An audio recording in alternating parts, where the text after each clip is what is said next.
மேடை அமர்ந்திருக்கும் இந்த ஆடியோ ரிலீஸுக்கு வந்திருக்கும் எழுச்சி தமிழர் திரு திருமாவளவன் அவர்களே, திரு ராஜேஷ் அவர்களே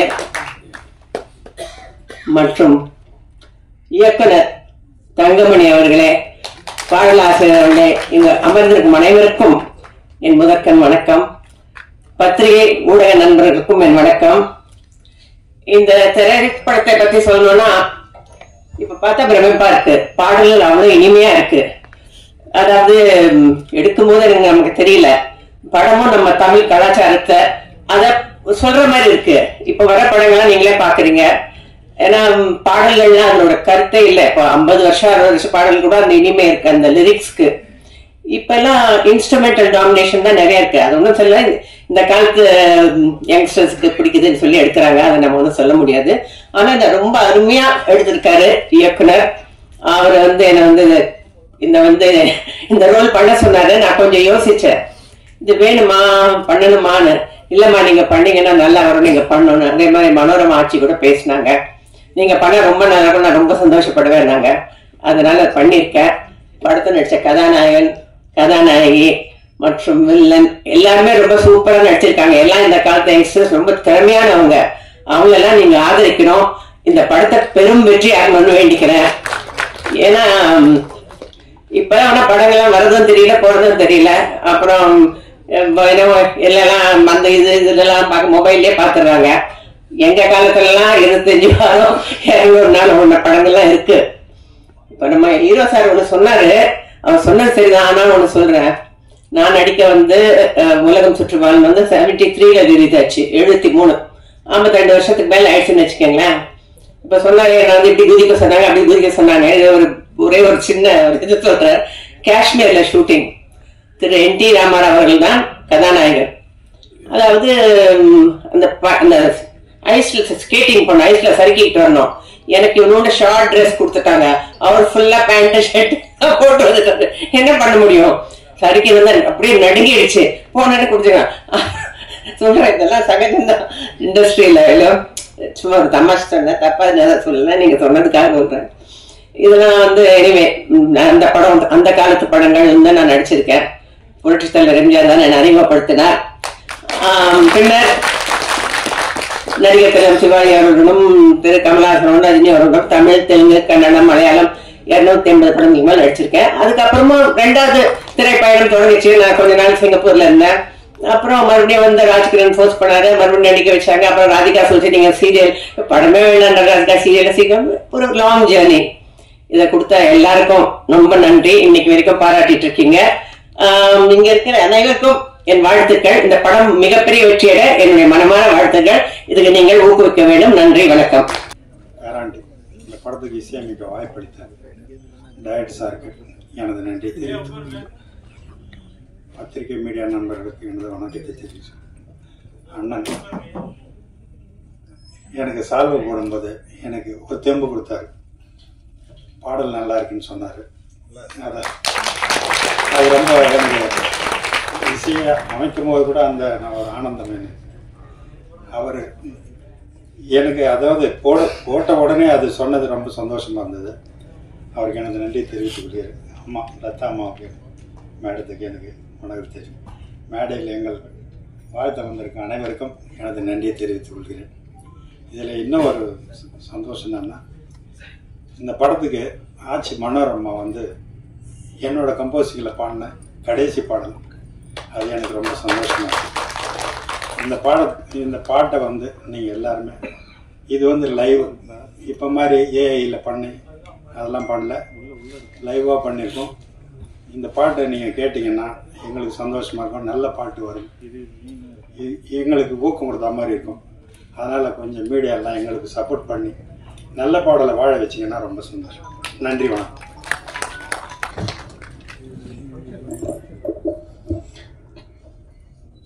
இந்த விழாவுக்கு வந்திருக்கும் உங்கள் அனைவருக்கும், மேடையில் அமர்ந்திருக்கும் அனைவருக்கும், இந்த பட விழாவிற்கு சிறப்பு விருந்தினராக வந்திருக்கும் தலைவர் அண்ணன் அவர்களுக்கு என் மனம் நிறைந்த நன்றி நிறைந்த வணக்கம். அனைவருக்கும் நன்றி. வருகிறவன உங்கள் அனைவரையும் வரவேற்கிறேன். இந்த பேராண்டி திரைப்பட இசை வெளியீட்டு விழா நடந்து கொண்டிருக்கிறது. இந்த பேராண்டி திரைப்படத்தில் முறைமாமன் கதாபாத்திரத்தில் படம் முழுக்க நடித்திருக்கிறேன். இயக்குனர் கொடுத்த இந்த வாய்ப்புக்கு இயக்குனருக்கும் தயாரிப்பாளருக்கும் என் மனம் நிறைந்த நன்றியை இந்த நாளில் சொல்லிக் கொள்கிறேன். நீங்கள் அனைவரும் பேராண்டி திரைப்படத்தை பெரிய திரையரங்கில் சென்று பார்த்து மிகப்பெரிய சப்போர்ட் செய்து பேராண்டி திரைப்படத்தை மிகப்பெரிய வெற்றி படமாக்க வேண்டும் என்று உங்களை அன்போடு கேட்டுக்கொள்கிறேன். நன்றி, வணக்கம்.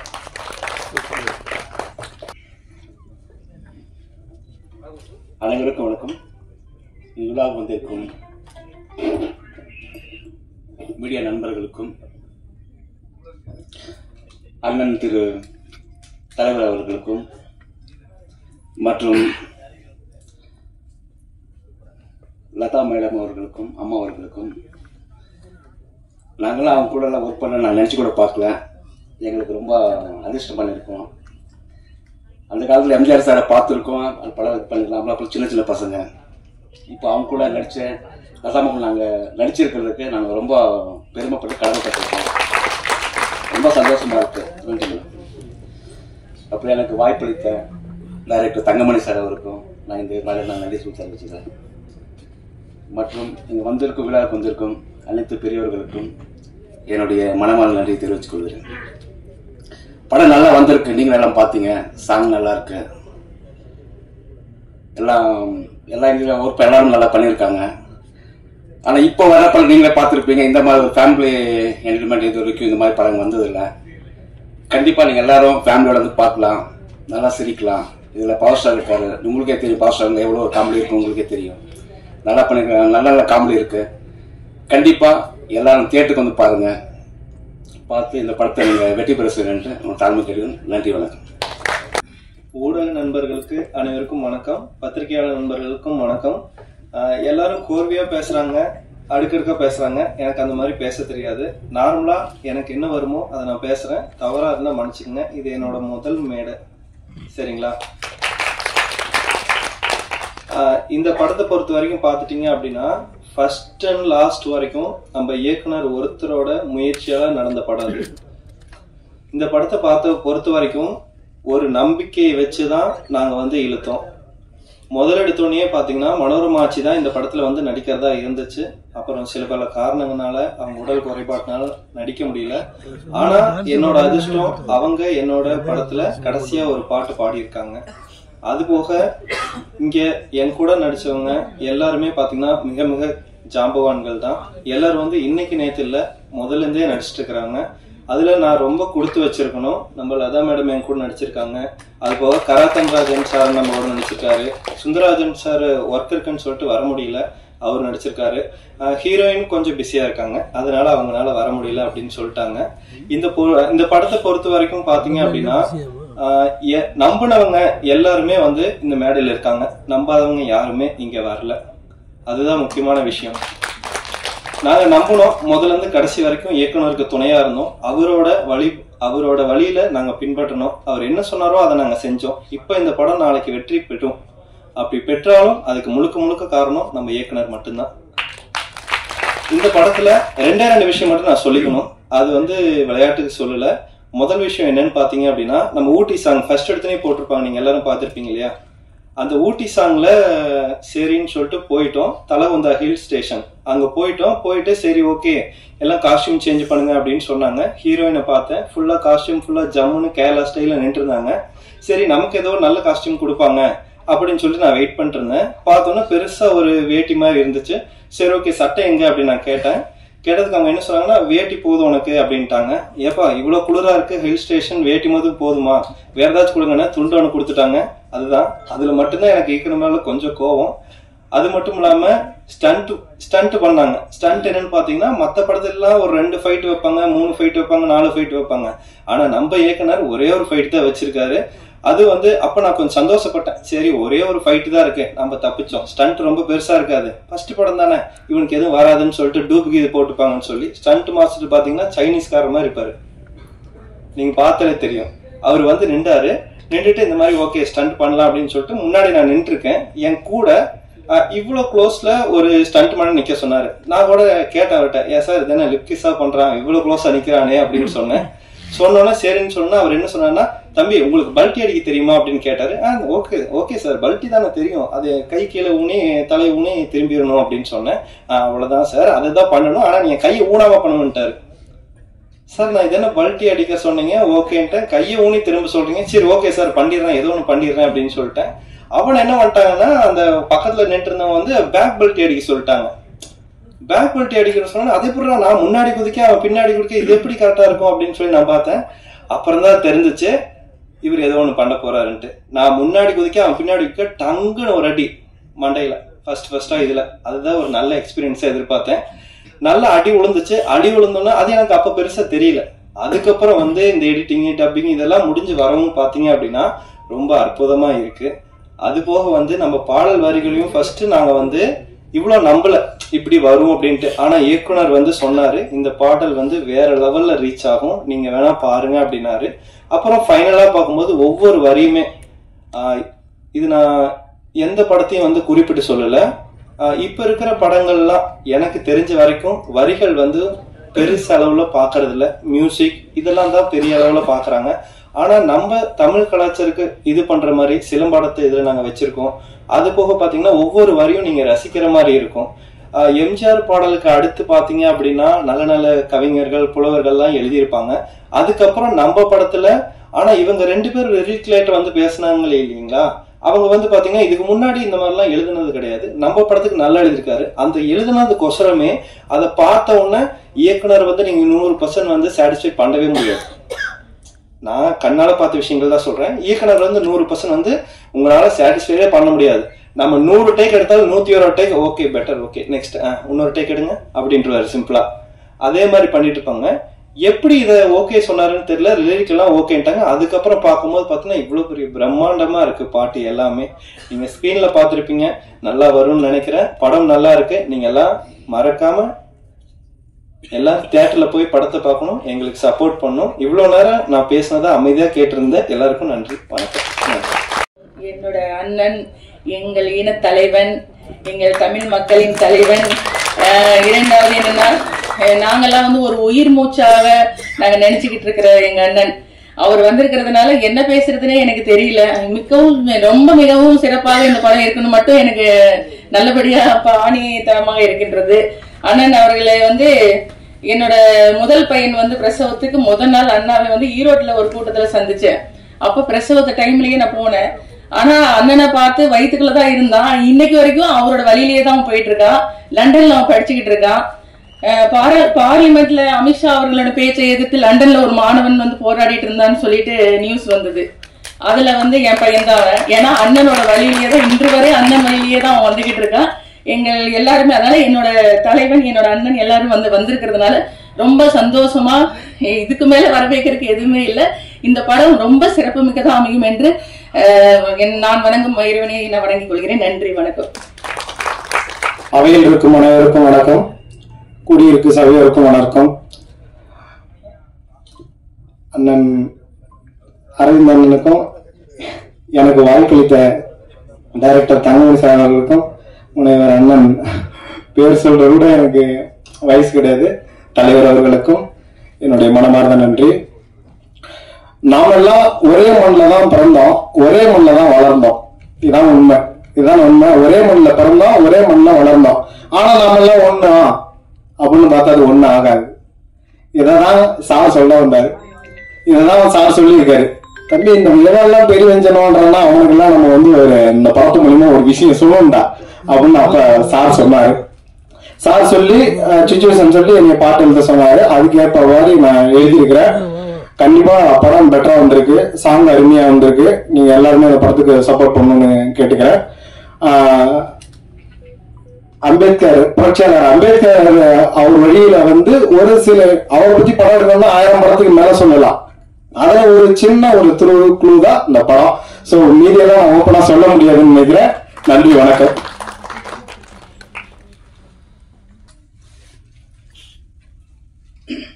இந்த பேராண்டி படத்திற்காக இந்த நிகழ்ச்சியை காண வந்திருக்கும், இந்த இசை வெளியீட்டு நிகழ்ச்சியை காண வந்திருக்கும் அனைத்து பொதுமக்களுக்கும், இந்த படத்தின் தயாரிப்பாளர் திரு மதிப்புமிக்க கதாசிரியர் KG தங்கமணி சார் அவர்களை இந்த மேடையிலே கௌரவிக்கும் அளவிற்கு எனக்கு வயது இல்லாவிட்டாலும் அவரை நான் மனதார கௌரவிக்கிறேன்.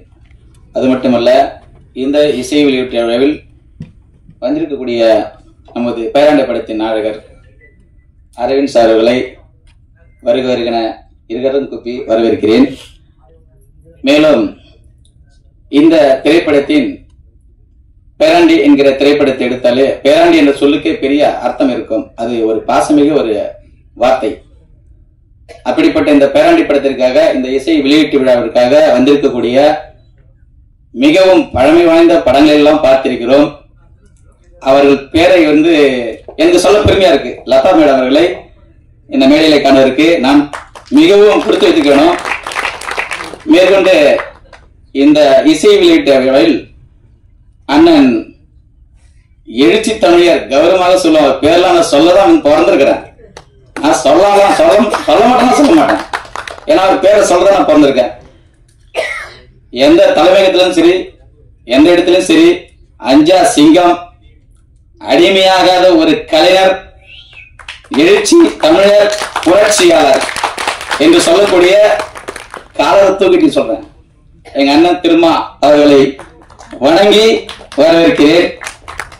மேலும் இந்த இசை வெளியீட்டு விழாவில் வந்திருக்கக்கூடிய நிறைய படத்துல பார்த்திருக்கேன். வில்லன்னா இப்படித்தான் இருப்பாங்களா அப்படின்னு நினைப்பேன். ஆனா அந்த ஆக்ஷன் எப்படி வருதுன்னு தெரியாது. நான் ஒரு கவிப்பிரியன், அவ்வளவுதான். ஆனா அவரு பார்த்ததுக்கு அப்புறம் தான் தெரியுது, நேர்ல அதை அப்படியே இங்க ஜெராக்ஸா அப்படியே உட்கார்ந்துருக்கு. அண்ணன் கராத்தே ராஜா அவர்களை இந்த மேடையிலே கௌரவித்து வரவேற்கிறேன். என்னுடைய சிறிய வேண்டுகோள், நான் ஒரு தீச்சுடர் நிருபர், கள்ளக்குறிச்சி மாவட்டத்தை சேர்ந்த மிகவும் ஏழ்மையான குடும்பத்தில் பிறந்தவன். எனக்கு படிப்பு கம்மி தான், 10 தான். அதை தாண்ட முடியல. இருந்தும் ஒரு கவிப்பிரியனா இருந்து சின்ன சின்ன கவிதைகளை எழுதி ஊர்ல மக்களுக்கு கொடுத்துட்டு இருப்பேன். அந்த நேரத்துல என் நண்பர் அருள்தாஸ் சொன்னாரு, இந்த பேராண்டி படத்துக்கு ஒரு பாட்டு எழுதிங்களான்னு கேட்டார்ல. அப்புறம் யாரு டைரக்டர்னு கேட்டேன். அதிகமா பேச நினைச்சுக்காதீங்க, தப்பா எடுத்துக்காதீங்க. அப்படி சொல்லிட்டு இருக்கும்போது அப்புறம் KG தங்கமணி சார் அவர் ஏழ்மையா இருந்தாலும் பரவாயில்ல, பொருள்பட இருக்கணும், நம்ம சுச்சுவேஷன் தகுந்த மாதிரி இருக்கணும் அப்படின்னு சொன்னாரு. சுச்சுவேஷன் சொன்னாரு. அந்த சுச்சுவேஷன் தகுந்த பாடல் தான் நிலவை பிடிக்க ஆசைப்பட்டேன் ராசாத்தி, என் நெஞ்சமெல்லாம் நீதானே ராசாத்தி என்ற பாடலை எழுதிய கதாசிரியர் சிவலிங்கம் ஆகிய நான், இங்கே என்னுடைய டைரக்டர் மற்றும் எங்களுடைய எழுச்சி தமிழர் லதா மேடம், நான் சாவு அதிகமாக வாங்கிட்டு வரல, தப்பா எடுத்துக்காதீங்க.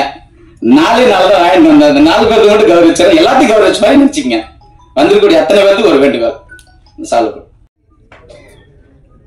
அனைவருக்கும் வணக்கம். எல்லாருக்கும் வணக்கம். கூட நண்பர்களுக்கும் பத்திரிகை நண்பர்களுக்கும் வணக்கம். இந்த பேராண்டி படம் எப்படி உருவாச்சு அப்படின்னா, இந்த கதையை போய் மனோரமாட்ட தான் சொன்னேன். மனோரமா பார்த்துட்டு பண்ணலாம் அப்படின்னாங்க. அப்புறம் அது அப்படியே இருக்கும்போது மனோரமா உடல்நிலை சரியில்லைங்கிறதுனால பண்ண முடியல. அதுக்கப்புறம் இந்த கேரக்டருக்கு யாரை பண்ணலாம் அப்படின்னு யோசிச்சுட்டு வரும்போது பார்த்தா நம்ம லதா மேடம் அந்த கேரக்டர் கரெக்டாக இருக்கும் அப்படின்னு சூஸ் பண்ணிட்டு அவங்ககிட்ட போய் இந்த கதையை சொன்னேன். அப்போ அவங்க கதையெல்லாம் கேட்டு இதை நான் பண்ணணுமா, இவ்வளவு அந்த மனோரமா கேரக்டர் மாதிரி என்னால் பண்ண முடியாது, இது ஏன் ஸ்டைலில் பண்ணுறதுன்னா பண்ணுறேன் அப்படின்னாங்க. நான் சொன்னேன், சரி ஓகே உங்கள் ஸ்டைல்லே பண்ணுங்க அப்படின்னு. அப்புறம் அப்போவே போட்டோ ஷூட் அங்கே அவங்க வீட்லேயே போட்டோ ஷூட் எடுத்து ஸ்டில்ஸ் பார்த்தோம். ஸ்டில்ஸ் ஒர்க் அவுட் அது ஓகேவா இருக்குது. உடனே சொன்னேன், மேடம் இந்த கேரக்டருக்கு நீங்கள் ஆர்ட்டாக இருப்பீங்க, நீங்களே பண்ணுங்க அப்படின்னு. ஓகே ரைட் பண்ணுவோம் அப்படின்னாங்க. அப்புறம் தான் போய் நேராக ஸ்பாட்டுக்கு போனோம், கொச்சிப்பாளையம் போனோம், நீட்டாக எடுத்தோம்.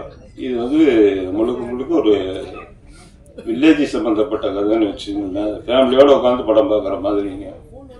ஒரு பேரனுக்கும் பாட்டிக்கும் உண்டான பாசங்கள் என்ன அப்படிங்கிறத வச்சு இந்த கதையை உருவாக்கியிருக்கோம். ஸோ அப்போ அந்த பேரனுக்கு ஒரு பெரிய இடத்துல லவ் வந்துடுது. அந்த லவ் எகென்ஸ்ட் வருது. அந்த எகென்ஸ்டை எப்படி சமாளிக்குது பாட்டியினுடைய திறமையால தான் சமாளித்து அந்த பேரனுக்கு வந்து அவனுக்கு வந்து ஆளாக்கி உருவாக்கி அந்த கதையில் அந்த பொண்ணை வந்து அவனுக்கு கட்டி வைக்கிறதா இல்லையா அப்படிங்கிறது தான் கிளைமேக்ஸ். அப்போ இது வந்து சின்ன ரச்சகமாக இருக்கிற போது பார்த்தீங்கன்னாக்கா உங்களுக்கு சாங்கு 5 சாங்கு, அந்த 5 சாங்குக்கு உண்டான லொக்கேஷன் பார்த்தீங்கன்னாக்கா யாருமே போகாத இடங்களில் போய் எடுத்தவங்க செட்டிப்பாளையத்துலைங்க, கோபி, ஊட்டி, பொள்ளாச்சி, இந்த 3 இடத்துலையும் யாரும் போயிருக்கக்கூடாது அப்படிங்கிற மாதிரி மைண்டில் வச்சுக்கிட்டு அந்த மாதிரி இடங்களை தேடி போய் ஒவ்வொரு நாளும் அதுக்காக ரிஸ்க் எடுத்து அந்த இடத்த ஷூட் பண்ணி அதுக்கு தகுந்த மாதிரி நாங்கள் ஷூட் பண்ணோம். இப்போ நீங்கள் படம் பார்க்கும்போது பார்த்தீங்கன்னா கண்ணுக்கு குளிர்ச்சியாகவும் ஒவ்வொரு சீனும் வந்து பார்த்தீங்கன்னா அழகாக இருக்கும். ஸோ அது படம் பார்க்குற போது தான் தெரியும். இப்போ நீங்கள் சாங்கு பார்க்குற போதே தெரிஞ்சிருக்கும் இது எப்படி இருக்கும் அப்படின்ட்டு. அந்த மாதிரி ஒவ்வொரு இடங்களுமே பார்த்து பார்த்து எடுக்கப்பட்ட படம் தான் இந்த பேராண்டிங்க. இந்த பேராண்டி படம் வெளியில் வந்ததுன்னா கண்டிப்பாக ஃபேமிலியோடு உட்காந்து படம் பார்க்கக்கூடிய படம் தான் இந்த பேராண்டி. பேராண்டிங்கிறது வந்து பேசப்படும் அப்படிங்கிறது என்னுடைய கணிப்பு. கட்டாயமே இது நடக்கும். அந்த பெருமாளுடைய ஆசையால் இது நடந்து தீரும் அப்படிங்கிறத மைண்டில் வச்சுட்டு இங்கே வந்திருக்கும் அனைவருக்கும் வணக்கத்தை கூறி நன்றி கூறி விடைபெறுகிறேன். நன்றி, வணக்கம். வாழ்ந்த பேராண்டி என்னும் திரைப்படத்தின் இயக்குனர் மதிப்பிற்குரிய தங்கமணி அவர்களே, இந்த படத்தின் தயாரிப்பாளர் Veda media entertainment, Padma Kandasamy estates நிறுவனர் மதிப்பிற்குரிய NK ராஜேஷ் அவர்களே, அவரோடு வருகை தந்திருக்கிற தொழிலதிபர் புதுச்சேரி ராமச்சந்திரன் அவர்களே, இந்த திரைப்படத்திற்கு சிறப்பு சேர்க்கும் வகையில், பெருமை சேர்க்கும் வகையில்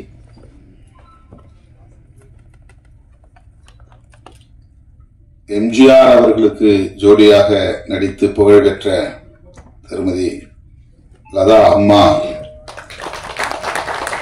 அவர்களே,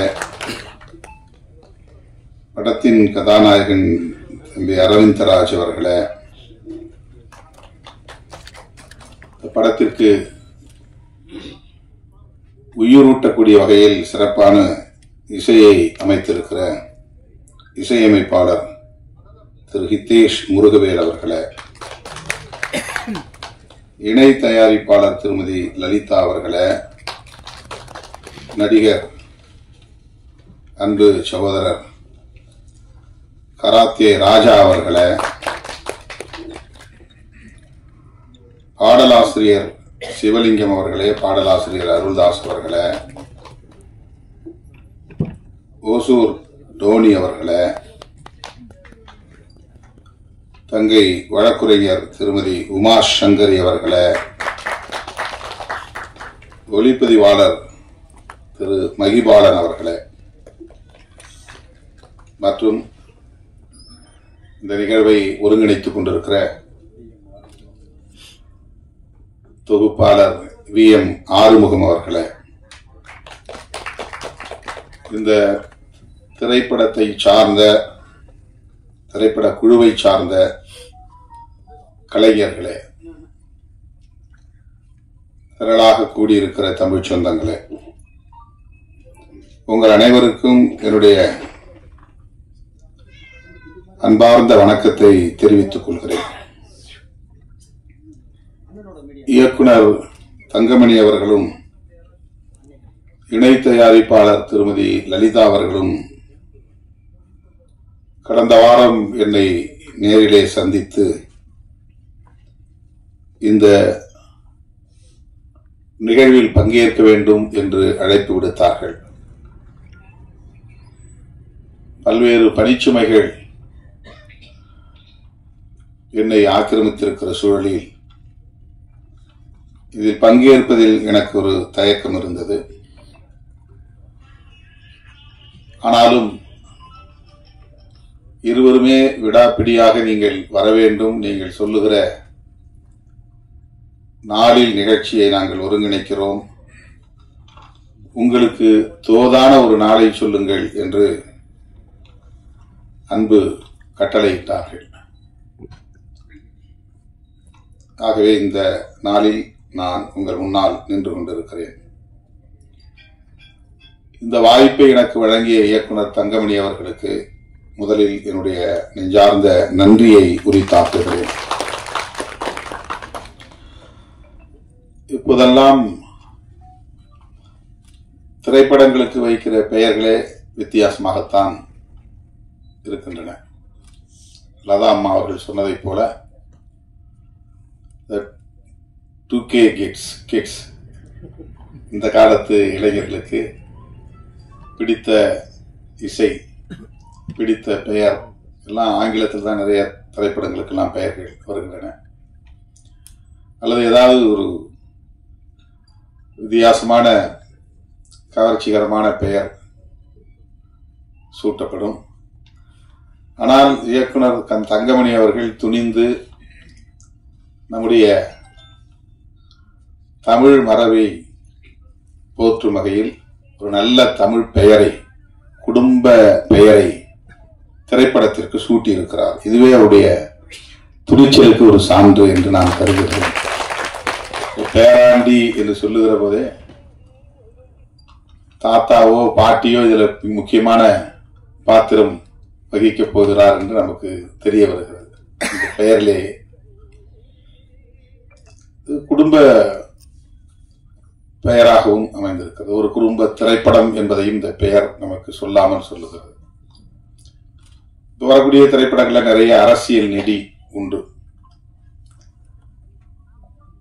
சில படங்களில் சாதி பெருமிதம் உண்டு.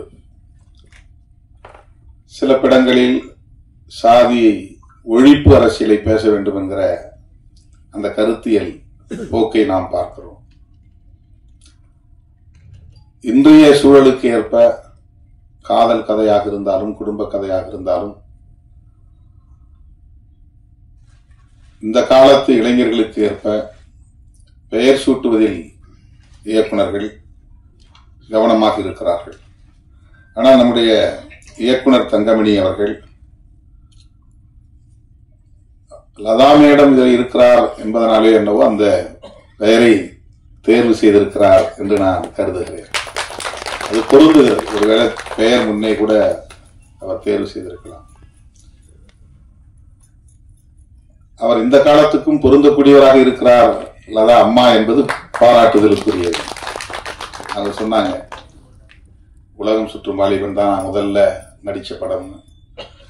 எனக்கு திடீர்னு என்னுடைய பழைய நினைவுகள். நான் பார்த்த முதல் படமே உலகம் சுற்றும் வாலிபன் தான். நான் இப்ப 8வது படிச்சிருந்தேன், நீங்க இப்ப 10வது படிச்சிருந்திருக்கிறீங்க. நான் எங்க கிராமத்துல கரும்பு வெட்டுற தொழிலாளிகளோட கருப்பங்காட்டுல இருந்தேன் வேலை செஞ்சுக்கிட்டு. லீவு நாள்லாம் வேலைக்கு போவோம். சும்மா ஒரு சம்பளத்துக்கு போறதில்ல, சும்மா போறது. அம்மா இருக்கிறாங்க அப்பா இருக்கிறாங்கன்னு காட்டுக்குள்ள போவோம். கருப்ப செவலையில நின்றுட்டு வேலை செய்யறது, கரும்பு ஒடிச்சு திங்கிறது, அந்த மாதிரி. அப்ப கருப்பம்பால் வெள்ளம் காய்ச்சற இடத்துல ஒரு பெரிய கொப்பரையில கருப்பம்பால் கருப்பஞ்சாறு கொட்டி பால் அந்த வெள்ளம் காய்ச்சுவாங்க. அந்த மனம் அப்படி இருக்கும், அருமையா இருக்கும். இந்த வெள்ளத்தை காய்ச்சிற போது பக்கத்துல இருக்கு. அதுல அந்த கருப்ப அந்த கொப்பரைக்கு கீழே அந்த இதை எடுத்து போடுறாங்க பாருங்க, கருப்பன் சக்கையை எடுத்து போடுவார்ல. அவரு என்ன கேட்டாரு, தம்பி இன்னைக்கு நாங்க சினிமாவுக்கு போறோம் வரியா அப்படின்னு என்ன கேட்டாரு. நான் கீழே நின்றுட்டு இருந்தேன். எட்டி பார்த்தோம், உள்ள திக்குன்னு எரியுது அப்படியே. அவர் தூக்கி போடுறாரு கருப்பன் சக்கையை. அதை வேடிக்கை பார்த்துக்கிட்டு இருந்தேன். அவரு எங்க அப்பாவுக்கு நண்பர். அவர் இந்த ஆசையை தூண்டி விட்டார், சினிமாவுக்கு போறோம். எனக்கு என்ன படம் அப்படின்னா எம்ஜிஆர் படம். எங்க போகணும்னா திட்டக்குடின்னு ஒரு ஊருக்கு, நகரத்துக்கு. அது எங்க ஊர்ல இருந்து நடந்து தான் போகணும், பஸ் எல்லாம் கிடையாது. 8-10 கிலோமீட்டர். இது எப்படி எங்க அப்பாட்ட போய் சொல்றது, எனக்கு பயம். ஏன்னா சினிமாவெல்லாம் போனா அது குற்றம்னு எங்க ஊர்ல அப்போ ஒரு மைண்ட் செட். சினிமா பாக்குறதுலாம் தப்பு. எப்படி பீடி சிகரெட்டு குடிக்கிறது தப்போ, அப்படி சினிமா பாக்குறது தப்புங்கிற ஒரு உளவியல் எனக்கு ரொம்ப காலமா இருந்துச்சு. ஹாஸ்டல்ல கூட யாராவது சினிமா போனா திருட்டுத்தனமா தான் போய் பார்த்து வரணும். அதுக்கு வார்டன் கூப்பிட்டு அடிப்பார். நீ சினிமா பாக்குற அளவுக்கு போயிட்டியா வளர்ந்துட்டியா அப்படின்னு கையை நீட்ட சொல்லி அடிப்பாங்க, முட்டி போட வைப்பாங்க. அந்த மாதிரி ஒரு சூழல்ல படம் பார்க்கறதுக்கு ரொம்ப தயக்கமா இருந்துச்சு. எங்க அப்பாவிட்ட போய் நீங்க கேளுங்க அப்படின்னு அவர்கிட்ட சொன்னேன். அவர் உடனே எங்க அப்பாவிட்ட கேட்டார். அவருக்கு விருப்பம் இல்லை, இருந்தாலும் வந்து நீ பத்திரமா போய் அழைச்சிட்டு திருப்பி கொண்டு வந்து விட்டுருல, ஒன்றும் பிரச்சனை இல்லைன்னு அவர் கேட்டார். உடனே அவர் ஆமான்னு சொல்லிடுறாரு. அவரோட நான் போய் பார்த்தேன். எனக்கு கதையும் புரியல, ஒன்றும் புரியல, ஏதோ டிஷின் சண்டை தான். எம்ஜிஆர் பார்த்தேன், அம்மாவை அப்போ முதல்ல பார்த்துருக்கேன். அவ்வளவு பிறகு இப்போ நான் நேரில் பார்க்குற ஒரு வாய்ப்பு, அந்த திரைப்படத்தில் பார்க்க அம்மாவை இன்னைக்கு பக்கத்தில் உட்கார்ந்து பார்க்குற ஒரு வாய்ப்பு கிடைத்தது. எண்ணி அவர் மேடையில் பேசும்போது தோணுச்சு. வந்து உட்கார்ந்து கேட்டேன், எந்த வருஷம் இது அப்படின்னு கேட்டேன். அது 1973 நாங்கள் கரெக்டு. நான் 8வது படிக்கும்போது அந்த படம் வந்துச்சு திட்டக்குடியில். இன்னைக்கு அவ்வளவு பெரிய பாரம்பரியம் உள்ள 250 திரைப்படங்களை நடிச்ச அம்மாவை கொண்டு வந்து இந்த படத்துல ஒரு முக்கியமான கதாபாத்திரத்துல நடிக்க வச்சிருக்கிறார் நம்முடைய இயக்குனர் தங்கமணி. இந்த காலத்து இளைஞர்களுக்கு ஏற்ப டைட்டில் படத்துக்கு பேர் வைக்கணும். இந்த காலத்து இளைஞர்களுக்கு ஏற்ப பாடல் வரி புரியாத இசையை, அதான் சொன்னாங்க இன்ஸ்ட்ருமெண்டல் டாமினேஷன். நாங்க ஒரே இறைச்சலா உட்காந்து மியூசிக் மட்டும்தான் கேட்கணும். நமக்கு வரி என்னன்னு உத்து கவனிச்சாதான் வரி தெரியும். நிறைய பாடல்கள்ல வரியே கேட்காது, என்னதான் லிரிக்ஸ்னே தெரியாது நமக்கு. ஆனா பழைய பாடல்லாம் பாருங்க, இசையும் அவ்வளவு இனிமையா இருக்கும், வரிகள் நம்ம மனசுல ஆழமா பதியும். அது கண்ணதாசன் எழுதின பாடலா இருந்தாலும் சரி, மருதகாசி எழுதுற பாடலமா இருந்தாலும் சரி, உடுமலை நாராயணகவி எழுதிய பாடலா இருந்தாலும் சரி, வாலி எழுதிய பாடலா இருந்தாலும் சரி, அந்த வரிகள்லாம் அவ்வளவு அருமையான வரிகள், ஊக்கம் தரக்கூடிய வரிகள், நம்முடைய மனதில் ஆழமா பதியக்கூடிய வரிகள், வார்த்தைகள். அதுக்கு வந்து உயிரூட்டக்கூடிய வகையில இசை இருக்கும். இளையராஜா அவருடைய இசையெல்லாம் வந்து கிராமத்தை அந்த அளவுக்கு கிராமங்களை வந்து ஆட்டி படைத்தது. இந்த ஆட்டுக்கார அலமேலு, அன்னக்கிளி, இந்த படங்கள்லாம். இப்போ தங்கமணி அவர்கள் படத்தை பார்த்தாதான் தெரியும். இப்ப இந்த காலத்துக்கு ஏற்ப சப்ஜெக்ட் அதுல இருக்குன்னு நினைக்கிறேன். ஏன்னா பேராண்டி வந்து விரும்புற பொண்ணை திருமணம் பண்ணி வைக்கிற கதை. இந்த திருமணம்னாலே இங்க சாதி குறுக்கிடும். அகமண முறைங்கிறது தான் சமூகத்தில் இருக்கிற நடைமுறை. சட்டத்துக்கு புறம்பான ஒரு நடைமுறை தான், ஆனா அதுதான் சமூக நடைமுறையா இருக்கு. ஒரே சாதிக்குள்ளதான் திருமணம் பண்ணணும் அப்படிங்கிறது நீண்ட காலமா இருக்கு. சட்டம் அதை தடை செய்யல, ஆனாலும் அப்படி ஒரு நடைமுறை, அது பல்வேறு பிரச்சனைகளுக்கு இடம் கொடுக்கிறது. அது தொடர்பாக கொலை வரையிலும் போயிடுறாங்க. ஆணவ கொலைகள்லாம் நடக்குது. திரைப்படத்துக்குள்ள காதலை எப்படி வச்சிருக்கிறான்னு தெரியல. ஆனா அந்த பாடல் காட்சிகளை நம்ம பார்க்கிற போது பாடல்களும் பொருள் புதிந்ததாக இருக்கிறது. அதற்கேற்ப இசையும் அருமையாக இருக்கிறது, கேட்க இனிமையாக இருக்கிறது. அதனாலதான் அவர்கிட்ட சொன்னேன், நல்லா பண்ணிருக்கீங்க, படம் ஹிட் ஆகும், உங்க பாடல் நல்லா இருக்கு அப்படின்னு சொன்னேன். தம்பி அரவிந்த்ராஜ் வந்து இங்க மேடையில பேசும்போது இதுதான் முதல் மேடைனாரு. ஆனா அவருதான் பேசுனதுலேயே ரொம்ப சிறப்பா பேசினாரு. எல்லாரும் டக்கு டக்குன்னு முடிச்சுக்கிட்டாங்க, எதுக்கு நமக்கு வம்பு, நீண்டதான் மேடையில பேசக்கூடாதுன்னு. ஆனா அவர் வந்து இந்த கதை, இயக்குனருடைய உழைப்பு, அவருக்கு இருந்த அனுபவம் எல்லாத்தையும் நல்லா பேசினார். எப்படி முதல் மேடையிலேயே சிறப்பா பேசினாரோ அது மாதிரி முதல் படத்திலேயே சிறப்பா நடித்து இருக்கிறார். நான் தான் கேட்டேன், நீ நல்லா பண்ணியிருக்கப்பா, உனக்கு நல்ல ஃபியூச்சர் இருக்கு அப்படின்னு சொன்னேன். நல்லா தேர்ந்தெடுத்திருக்கிறார் இயக்குனர் தங்கமணி அவர்கள். ஒரு நல்ல கதாநாயகனை தமிழ் திரையுலகத்திற்கு வழங்கி இருக்கிறார் என்றுதான் நான் அறிமுகப்படுத்தி இருக்கிறார் என்றுதான் நம்புகிறேன். ராஜா ரொம்ப நாளா எனக்கு தெரியும், கராத்தே ராஜா. நான் என்ன தம்பிங்க இந்த கெஸ்ட் ரோல் நடிக்கிறதுக்காக சில படங்களை கூப்பிட்டாங்க. அப்போ நான் அப்பெல்லாம் இந்த திரைப்படத்துக்கு முக்கியத்துவம் தரல. ராஜா அப்ப எனக்கு அறிமுகமானவர். இன்னைக்கு நிறைய படங்கள் நடிச்சுட்டு இருக்கிறார். இப்ப கூட ஒரு திரைப்படம் கௌதமன் படத்துல, அதுல ரொம்ப சிறப்பான ஒரு பாத்திரத்தில் நடிச்சிருக்கிறார். இந்த படத்திலையும் அருமையா அந்த பாடல் காட்சிகளிலேயே நமக்கு அவர் எப்படி பண்ணியிருக்கிறாருங்கிறத பார்த்தோம். ஒரு நல்லா தேர்வு பண்ணியிருக்கிறாரு தங்கமணி அவர்கள். லதா அம்மாவை தேர்வு பண்ணியிருக்கிறாரு, அரவிந்த்ராஜ், அதே மாதிரி கதாநாயகி பேர் தெரியல, அவங்களும் ரொம்ப சிறப்பாக பண்ணியிருக்கிறாங்க. அது அவங்களுக்கு முதல் படமா ரெண்டாவது படமான்னு தெரியல. சிறப்பாக பண்ணியிருக்கிறாங்க. இந்த படத்தினுடைய கதை கரு எப்படி இருக்கிறது, கதை ஓட்டம், திரைக்கதை எப்படி அமைந்திருக்கிறது, கிளைமாக்ஸ் எப்படி முடியுது அப்படிங்கிறதெல்லாம் பொறுத்து தான் மக்களுடைய ஆதரவை வென்றெடுக்க முடியும். என்னதான் சிறப்பான திரைக்கதை இருந்தாலும் கூட இசை ரொம்ப முக்கியமானது. இசை சரியா அமையல, பேக்ரவுண்ட் பின்னணி இசை சரியா அமையலைன்னா அந்த படம் கொஞ்சம் ஸ்ட்ரகிள் பண்ண வேண்டியிருக்கும். ஹிதேஷ் அவர்கள் இந்த படத்திற்கு அந்த பாடல்களிலிருந்து பார்க்க முடிகிறது, நல்ல இசையை வழங்கியிருக்கிறார். தங்கமணி அவர்கள் ஏன் என்ன இந்த வெளியீட்டு விழாவுக்கு என்ன வலியுறுத்தி கூப்பிட்டார் எனக்கு தெரியாது. இப்ப அண்மை காலமாக நம்முடைய நண்பர்கள், திரைத்துறையை சார்ந்தவர்கள் இந்த மாதிரி இசை வெளியீட்டு விழாவுக்கு என்னை அழைக்கிறார்கள். ப்ரீவியூ ஷோவுக்கும் வந்து பாருங்க அப்படின்னு சொல்லி கூப்பிடுறாங்க. நான் தொடக்கத்தில் என்ன அன்பு தோழின்னு ஒரு படத்தில் ஒரு தம்பி கிட்டத்தட்ட 6 மாதம் போராடி தான் என்ன அதில் நடிக்க வச்சார். எனக்கு கதை தலையும் தெரிய புரியாது, வாழும் புரியாது, எதையுமே நான் கேட்டுக்கல, நேரம் ஒதுக்க முடியாது, ஏதோ ஒரு சொன்னபடி செஞ்சேன். அதுக்கப்புறம் வின்சென்ட் செல்வா வச்சு தமிழரசன் ஒரு படம், ஒரு 10 நாள் ஷூட்டிங் போனோம், அப்படியே நின்று போயிடுச்சு. அதுக்கு முன்னாடியே கலகம்னு ஒரு படம், அது கலகத்திலே முடிஞ்சு போயிடுச்சு. களஞ்சியம் தான் இயக்குனர், அவர் எனக்கு மேக்கப் போட்டு 4 போட்டோ ஷூட் மட்டும் பண்ணார். போட்டோ ஷூட்டோட நின்று போயிடுச்சு. அதுல அந்த போட்டோ ஷூட்லாம் நல்லா தான் இருந்துச்சு. அந்த படத்தை ஒரு ஷூட்டிங்கே போக முடியாம போயிடுச்சு, வெறும் போட்டோ ஷூட்டோட நின்று போயிடுச்சு. அதுக்கப்புறம் அந்த தமிழரசன். ஆனா அதை தாண்டி 1-2 படங்கள்ல முகம் காட்டணும், மன்சூர் அலிகான் பிடிச்சு நான் மருத்துவமனையில் ராமச்சந்திராவில் கிடந்தப்ப நான் கட்டாயப்படுத்தி இழுத்துட்டு ஒரு பாட்டு சீன்ல என்ன நடிக்க வச்சார். அப்ப நான் இயல்பாகவே மீசை எடுத்திருந்தேன். அந்த நேரத்துல எனக்கு ஒரு சின்ன ஆபரேஷன், மூக்குல சைனஸ் ஆபரேஷன் நடந்திருந்த நேரம். அப்பெல்லாம் இந்த திரைப்படத்திற்கு பெரிய முக்கியத்துவம் தரல.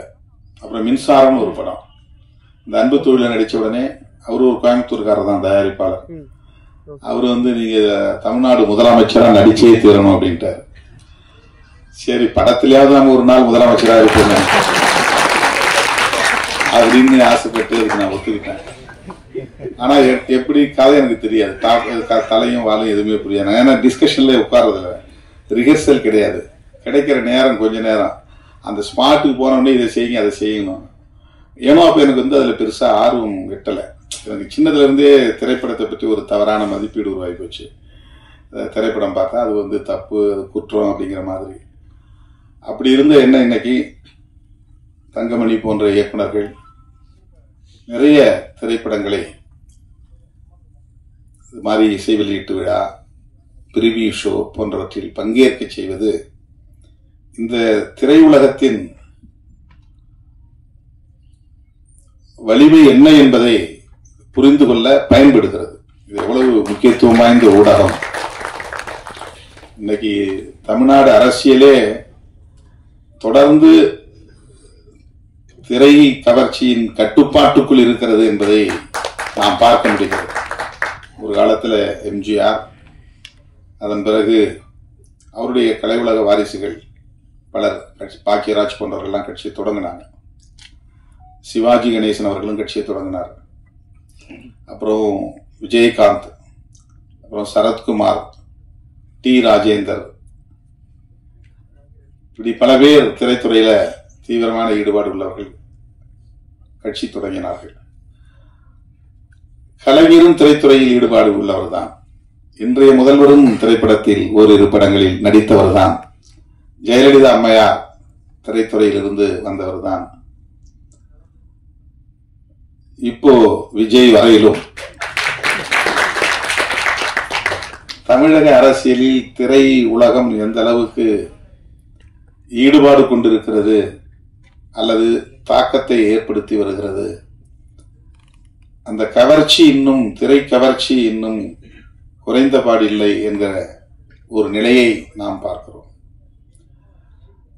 இந்தியா முழுக்க எல்லா மாநிலங்களிலும் திரைப்படங்கள் எடுக்கப்படுகின்றன. திரை நாயகர்கள் பலர் புகழ்பெற்று விளங்குகிறார்கள். ஒவ்வொரு மாநிலத்திலும் சூப்பர் ஸ்டார் இருக்கிறாங்க.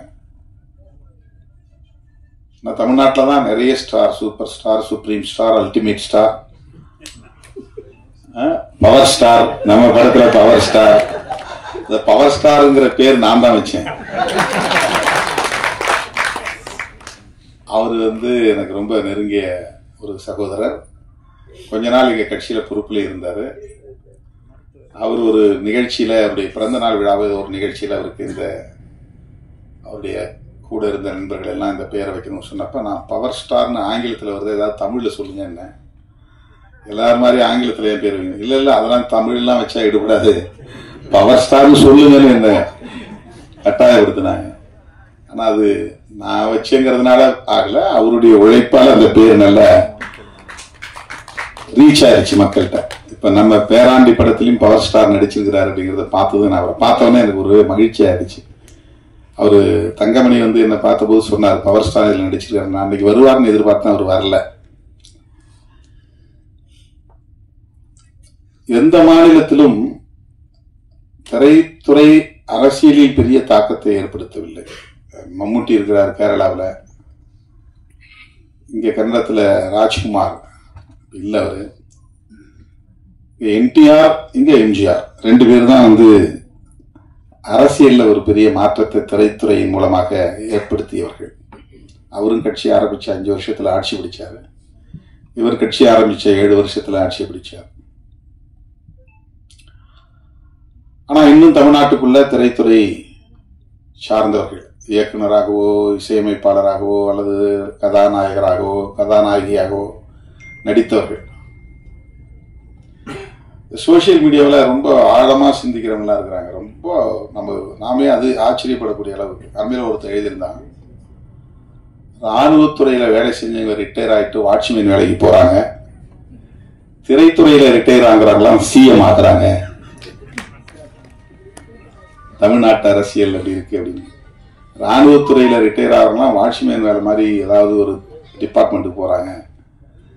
ஆனால் திரைத்துறையில ரிட்டையர் ஆகிறவங்க அல்லது விஆர்எஸ் கொடுக்குறவங்க வாலண்டரியா கொடுத்துட்டு வராங்க இல்லையா. இன்னும் என்னால 200 கோடி 300 கோடி சம்பாதிக்க முடியும், ஆனாலும் நான் அதை விட்டுட்டு வரேன் அப்படிங்கிறது. பட் இங்க அவங்க எல்லாம் முதலமைச்சர் கனவோட வராங்க அப்படின்னு சொல்றாங்க.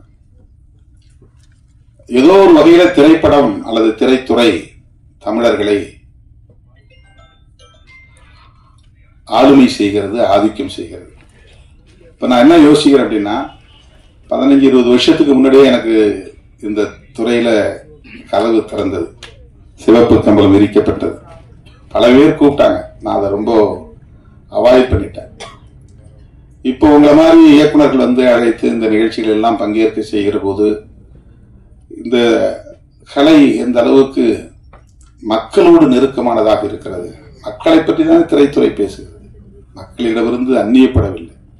மக்களுடைய அன்றாட வாழ்க்கையை, வாழ்வியலை, அவர்கள் எதிர்கொள்ளுகிற சவால்களை, நெருக்கடிகளை அழகியலாக கொண்டு நம் கண்முன்னே நிறுத்துகிறார்கள், கோர்வைப்படுத்தி கொண்டு நிறுத்துகிறார்கள். இசை பின்னணியோடு அதற்கு பெரும் அளவில் உயிர்ப்பை கொடுக்கிறார்கள். அதில் வருகிற இசையும் ஒளி வெள்ளமும் காணும் மக்களின் கவனத்தை வெகுவாக ஈர்க்கிறது. அதில் சொல்லப்படுகிற கருத்துக்கள் மக்கள் உள்ளத்துல பதிகிறது. மக்களிடமிருந்து அந்நியப்படுகிற ஒன்று அல்ல, அந்நியப்பட்ட ஒன்று அல்ல, மக்களின் இயல்பான வாழ்வியலை பேசுகிற ஒன்று. இதை எந்த அளவுக்கு நேர்மறையாக கையாள முடியும், பாசிட்டிவா இதை ஹேண்டில் பண்ண முடியும், கையாள முடியும் அப்படிங்கிறது அந்த இயக்குனருடைய பார்வையை பொறுத்தது. கதாநாயகனும் கதாநாயகியும் இயக்குனர் என்ன சொல்றாங்களோ அதுதான் செய்வாங்க. இயக்குனருடைய பார்வை முற்போக்கானதாக இருந்தால், ஜனநாயக பூர்வமானதாக இருந்தால், இளைய தலைமுறையை நல்வழிப்படுத்தக்கூடியதாக இருந்தால், திரைப்படங்கள் மிகப்பெரிய அளவிலே சமூக மாற்றத்தை உண்டு பண்ணக்கூடிய ஒரு சக்தியாக விளங்கும். அதுல பிற்போக்குத்தனமான கருத்துக்கள் இல்லாமல் குடும்ப படமாக இருந்தாலும் சரி, வெறும் காதல் படமாக இருந்தாலும் சரி, அரசியல் நெடி வீசுகிற படங்களாக இருந்தாலும் சரி, பிற்போக்குத்தனமாகவும் படம் எடுக்க முடியும், முற்போக்கு சிந்தனையோடவும் படம் எடுக்க முடியும். பழமைவாதத்தை ஆதரிக்கவும் முடியும், புதுமைகளை ஏற்று அதை ஜனநாயகப்படுத்தி மக்களிடத்திலே கொண்டு போய் சேர்க்க முடியும். தங்கமணி அவர்கள் என்னை தேடி வந்து இந்த இசை வெளியீட்டு விழாவிலே பங்கேற்க வேண்டும் என்று முடிவெடுத்தார், அழைத்தார் என்றால் நான் அவரை ஒரு ஜனநாயக சிந்தனையாளராகத்தான் பார்க்கிறேன், முற்போக்கு சிந்தனையாளராக பார்க்கிறேன். இல்லைன்னா அவர் என்ன சூஸ் பண்ண வேண்டிய அவசியம் இல்லை. ஏன்னா என்னுடைய கருத்தியலோடு அவருடைய சிந்தனையும் நேர்கோட்டில் இருந்தால் மட்டும்தான் என்னை அழைக்க அவர் முடிவெடுக்க முடியும். இல்லைன்னா இவர் நாம பேசுற கருத்துக்கு எதிராக பேசுறவரு, நமக்கும் அவருக்கு அது ஒத்து வராது அப்படிதான் அவர் யாராவது சஜஸ்ட் பண்ணா கூட இல்லப்பா அவரெல்லாம் அழைச்சிட்டு வர வேண்டாம் அப்படிதான் அவர் ரிஜெக்ட் பண்ற வாய்ப்பு இருக்கு, தவிர்ப்பதற்கு வாய்ப்பு இருக்கிறது. ஆனா இந்த திரைப்படத்தினுடைய இயக்குனர் ஒரு படத்தை இயக்கி அது வெளிவந்துட்டா அந்த இயக்குனர் எப்படி காலரை தூக்கி விட்டுவாருன்னு நமக்கு தெரியும், அவருடைய நடை எப்படி கம்பீரமா மாறும் நமக்கு தெரியும். ஒரு படங்களை வெற்றிகரமா கொடுத்துட்டா அடுத்தது அரசியல் தான் அப்படிங்கிற நிலைக்கு போகிறவர்களை நம்ம பார்க்கிறோம். ஏன்னா திரைத்துறைங்கிறது அந்த மாதிரியான ஒரு உளவியல் அங்க கட்டமைச்சிருக்கு. ஒரு நல்ல படத்தை கொடுத்துட்டா போதும் அடுத்து முதலமைச்சர் நாற்காலிங்கிற ஒரு எண்ணத்தை உருவாக்குகிறது. ஆனா ஒரு உண்மையை நாம தெரிஞ்சுக்கணும், தேசத்துல முதலமைச்சர் பதவியும் பிரதமர் பதவியும் ஒப்பீடு செய்து பார்க்க வேண்டிய தேவை இருக்கிறது. நீங்க கொள்கை ரீதியான ஒரு முன்னெடுப்பை செய்தாலும், சமூக மாற்றத்தை ஏற்படுத்துவதாக இருந்தாலும், உண்மையான அதிகாரம் என்பது பிரதமர் பொறுப்பில் தான் இருக்கிறது, அந்த இருக்கையில் தான் இருக்கிறது. நாம அதுக்கு பெருசா ஆசைப்படுறதில்லை, எல்லாருமே சிஎம் ஆகணும் தான் நம்ம ஆசைப்படுறோம். நமக்கு தெரிஞ்சது சீஃப் மினிஸ்டர் தான் ரொம்ப அல்டிமேட் பவர் அப்படின்னு நம்ம நினைக்கிறோம். உண்மை அது இல்லை. இது ஒரு தாசில்தார் ஆபீஸ் மாதிரி தான். இது ஒரு கலெக்டருக்கு கீழே இருக்கிற ஒரு பெரிய அளவில் இதை நீங்க கொள்கை முடிவுலாம் எடுக்க முடியாது. சமூக மாற்றங்களை பெருசா செய்ய முடியாது. ஒரு ஊழல் இல்லாத அரசு எங்களால ஒரு மாநிலத்தில் கொடுக்க முடியும்னு சொல்லலாம், மாநில உரிமைகளை பாதுகாக்க முடியும்னு நம்ம சொல்லலாம். ஆனா உண்மையான அரசியல் அதிகாரம், ஆட்சி அதிகாரம் எங்க இருக்குன்னா கான்ஸ்டிடியூஷன் பிரகாரம் பார்த்தா டெல்லியில தான் இருக்கு, பிரதமர் பதவி தான் இருக்கு. இப்ப தமிழர்கள்ட்ட யாருகிட்டமே பிரதமர் ஆகணுங்கிற எண்ணமே வரமாட்டேங்குது. ஒரு தேசிய அரசியல பேசணும், தேசிய அளவில் நம்ம ஒரு சக்தியா மாறணும், அடுத்து நாம பிரதமர் இருக்கையை நோக்கி நகரணும். ஒரு பிரதமர் ஆயிட்டா ஈழத்தமிழர் பிரச்சனைக்கு நம்ம தீர்வு காண முடியும். மாநில முதலமைச்சரானா ஆக முடியும், செய்ய முடியாது. இன்னும் அந்த அடிப்படையை நம்மளால புரிஞ்சுக்க முடியாம இருக்குது. முதலமைச்சர் ஆகிட்டா போதும் ஈழத்தமிழர் பிரச்சனையை தீர்த்துடலாம் அப்படின்னு நினைக்கிறாங்க. முடியவே முடியாது. ஏன்னா தமிழ்நாடு முதலமைச்சர் மொத்தம் 30 பேர்ல ஒரு ஆள், அவ்வளவுதான். 545 எம்பிக்கள்ல ஒரு 40 எம்பி தான் இங்க இருந்து போறோம். மிச்சம் 500 பேர் இந்தியா முழுக்க இருக்கிறாங்க. அவெல்லாம் சேர்ந்துதான் பெரும்பான்மை கருத்தை உருவாக்க முடியும், ஒரு கொள்கை முடிவு எடுக்க முடியும். நான் அதை குறைச்சி மதிப்பில்லை, ஒரு ஒப்பீடு நமக்கு தேவை. எப்படி எது அதிகாரம் பெற்ற பதவி அப்படிங்கறத நம்ம பார்க்க வேண்டியிருக்கிறது. இப்ப எது எப்படி இருந்தாலும் திரைத்துறையில் நாம் பேசுகிற அரசியல், திரைப்படங்களில் நாம் பேசுகிற அரசியல், இன்றைக்கு உலகமே ஜனநாயகத்தை வலியுறுத்துகிற ஒரு இடத்தை அடைஞ்சிருக்கிறோம். ஏன்னா ஒரு காலத்துல மன்னர் ஆட்சி காலம் இருந்துச்சு, அப்ப எதேச்சதிகாரமான போக்கு இருந்துச்சு. அதெல்லாம் இன்னைக்கு எந்த நாட்டிலும் இல்லை. எல்லா நாடுகளும் ஜனநாயக அரசுகளாக இன்னைக்கு மாறி இருக்கிறது. ஜனநாயகம் தான் 20ஆம் நூற்றாண்டின் மிகச்சிறந்த கண்டுபிடிப்பு. அதுதான் இன்னைக்கு நம்மளெல்லாம் இந்த சுதந்திரத்தை தருது, அதுதான் பேச வைக்குது, அதுதான் நம்மளை உரிமைகளை கோர வைக்குது, அதுதான் நம்மளை இப்படி ஒரு படம் எடுக்க முடியும் அப்படிங்கிற ஒரு சுதந்திரத்தை அது தருகிறது. ஜனநாயகம் தான் சுதந்திரத்தை தருகிறது. அந்த ஜனநாயக சிந்தனை அப்படிங்கிற விஷயத்த இன்னும் ஆழமா ஆழமா ஆழமா மக்கள்கிட்ட நம்ம கொண்டு போய் சேர்க்கணும்.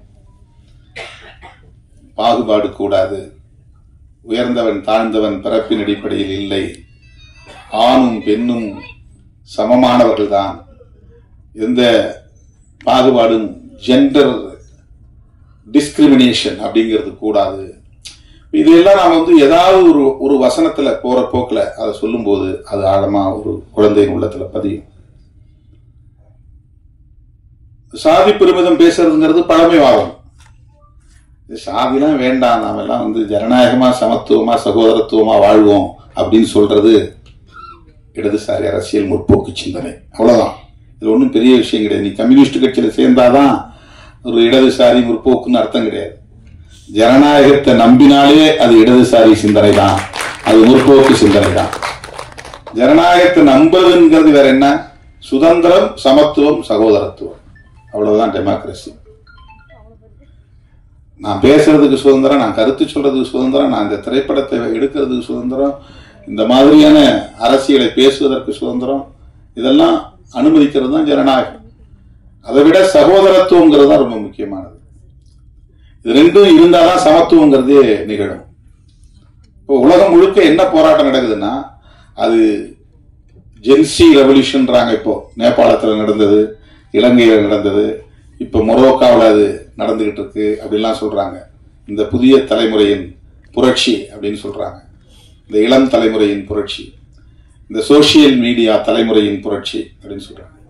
எதுவா இருந்தாலும் ஒண்ணுக்கு தான் போராடுறாங்க. என்னன்னா ஈக்குவாலிட்டிங்கிறது தான், சமத்துவங்கிறது தான், அதுதான் ஜனநாயக சிந்தனை. அந்த உணர்வு தங்கமணி அவரிடத்திலே இருப்பதனால்தான் அவர் திருமாவளவனை தேடி வந்தார் என்று நான் நம்புகிறேன். அந்த உரிமையோடு உங்கள் முன்னால் நான் நிற்கிறேன். தங்கமணி அவர்களின் இந்த முயற்சி வெற்றி பெற வேண்டும். அவர் எடுத்திருக்கிற இந்த திரைப்படம், அவரே இங்கு சொன்னார், நான் சிறப்பாக பண்ணியிருக்கிறேன், இந்த படம் கட்டாயம் வெற்றி பெறும் உங்கள் ஆதரவோடு என்று சொன்னார். அவருடைய இந்த முயற்சி வெற்றி பெற வேண்டும், இந்த திரைப்படம் வெற்றி பெற வேண்டும். அதற்கு ஜனநாயக சிந்தனை உள்ள அனைவரும் ஆதரவு நல்க வேண்டும் என்று வேண்டுகோள் விடுத்து இந்த திரைப்பட குழுவை சார்ந்த அனைவரையும் பாராட்டி வாழ்த்தி வாய்ப்புக்கு நன்றி கூறி முடிக்கிறேன். நன்றி, வணக்கம்.